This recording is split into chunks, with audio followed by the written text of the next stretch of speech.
Good morning. Today is Monday, November 2nd, guys. How are ya? It is going to be a super day here in the Heartland. Hope you're got your Monday going and looking forward to a good day as we head to Election Day.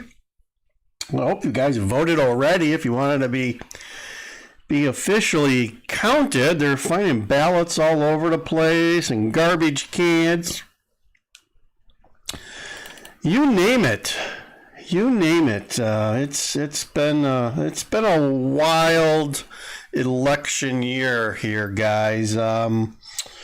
Orange Man, that's the formal name for Donald Trump, with his orange glow and tan that he has going on. Orange Man's gonna be in Kenosha tonight around 7 o'clock, I believe I heard. He is going to be finishing his day up in Kenosha at the airport, and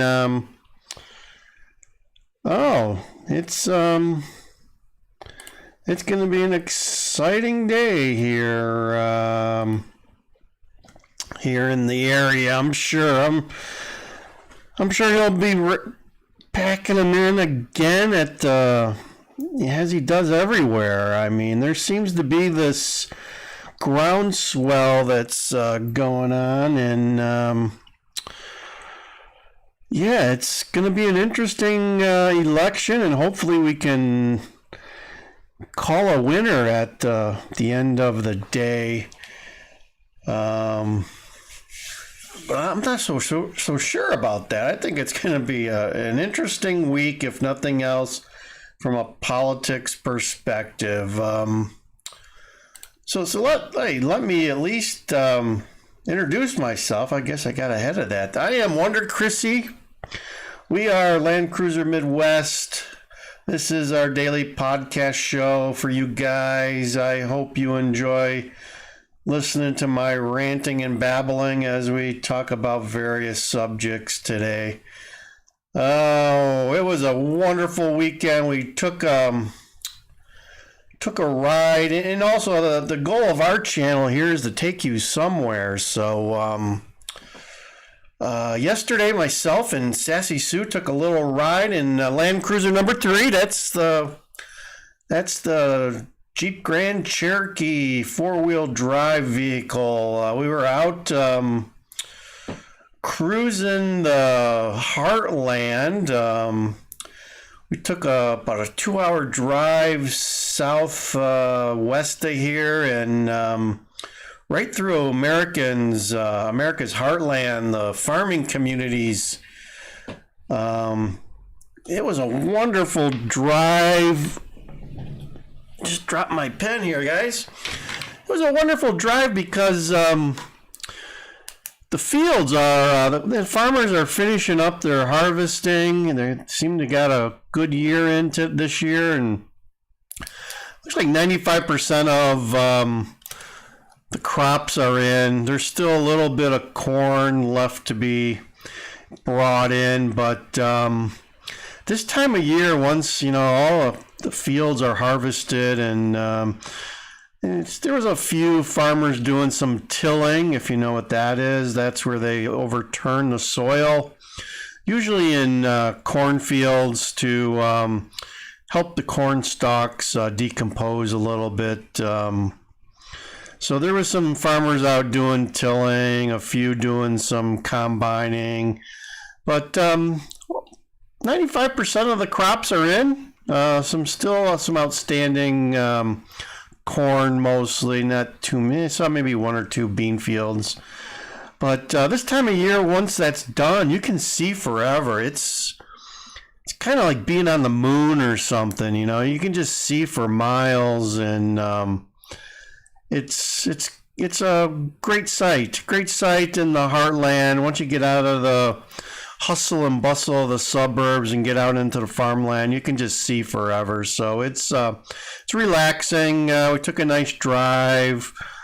It was a great day. It was a great day. A little chilly.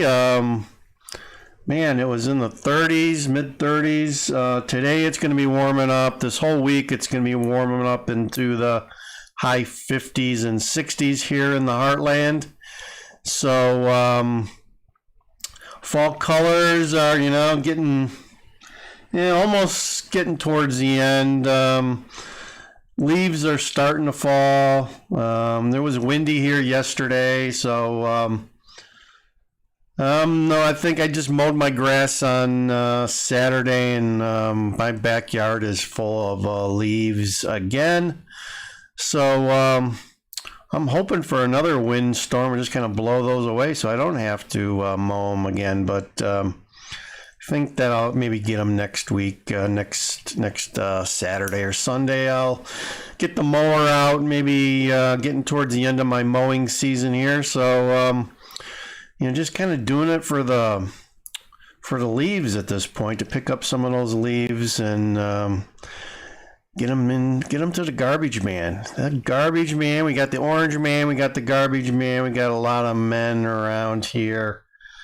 So what else? What else are we going to talk about? The Bears. Let's talk about the Bears.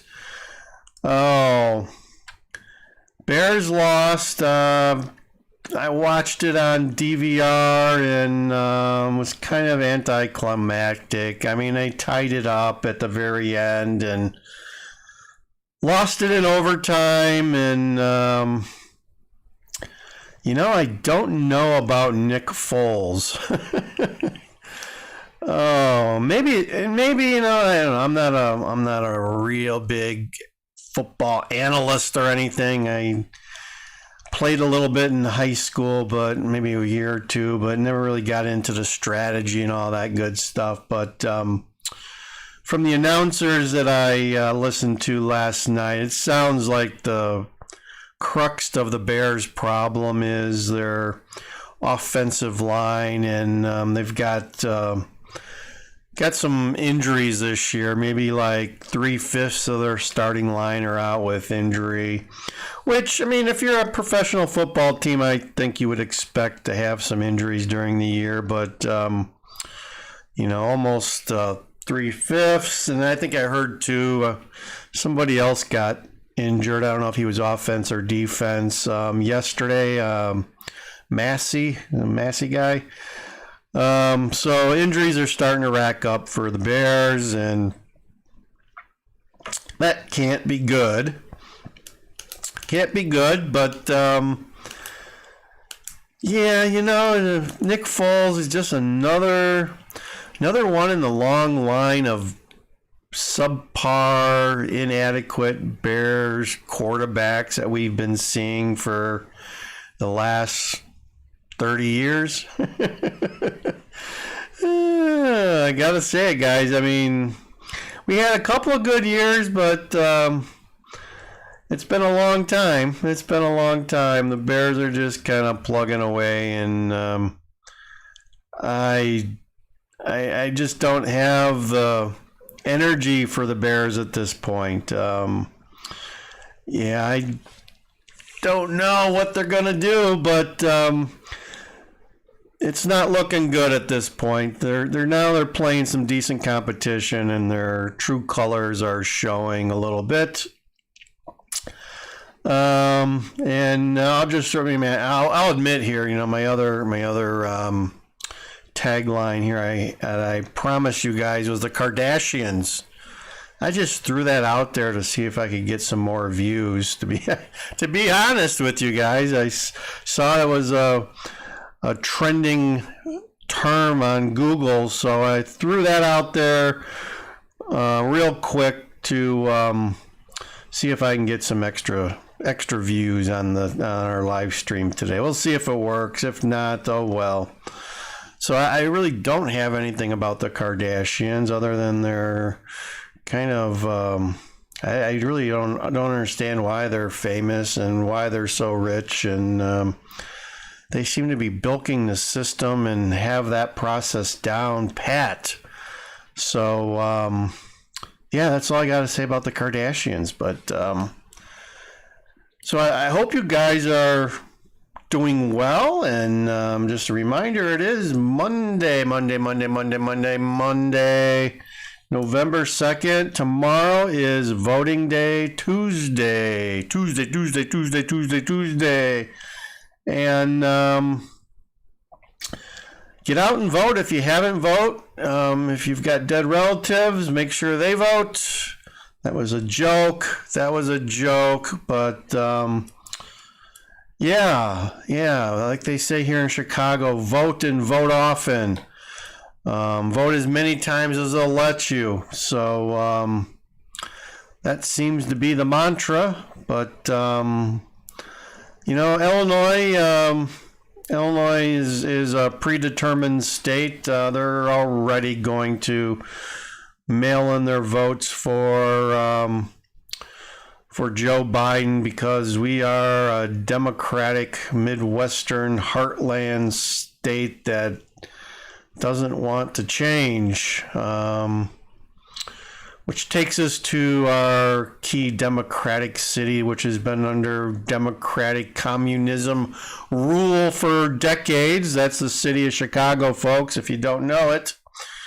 I did see they had, how many people shot this weekend? They seem to be, it's... the shot count is, I think 29 shot, 4 fatal. So, that's, I don't know. That's a lot of people to be shot, but only 4 out of 29 is a good ratio, considering I think they've had worse. So things are calming down in the city for whatever reason. I haven't seen anybody else say that, but from my perspective, I think people have been taking some time off from whatever it is they're doing and shooting and all that good stuff. But we had some little bit of unrest, the protest in Evanston, Illinois, which is just north of Chicago. It's the far north suburb of the city of Chicago along the lake. And if you don't know, Northwestern is a very upper crust college part of the Big Ten, where you get the privilege of paying $60,000 to $70,000 a year to have your kid go to school and do some protesting. Well, they, I think Saturday and Sunday there was some violence going on and some windows broken. There was some pepper spray deployed. That I think the students I heard today, just like all the protesters wanted the university police defunded, and the administration response to that was basically no. Yeah, a little bit of a rising of the upper crust Northwestern students. I'm really surprised they didn't pay somebody to protest for them. But that hit the news. That happened, I guess, a couple of days. They had some protesting and some bottle throwing and rocks and the usual stuff. I just read that Washington D.C. and the White House are more than well prepared for civil unrest. They were putting up a unscalable fence around the White House. I guess the one that they got there is potentially scalable. So they were in the process of putting up another fence, and I heard they had the National Guard on standby for tomorrow. and all sorts of measures to enhance their protection of the orange man. So if you're thinking about doing anything nasty in Washington, D.C., you better think twice, because the feds are ready and raring to go. So like I said, it should be an interesting day. It's going to be a once-in-a-lifetime event for sure. I don't think we've had an election with such drama and potential chaos as this year. I mean, you would have to go back to the Bush years of the hanging chads.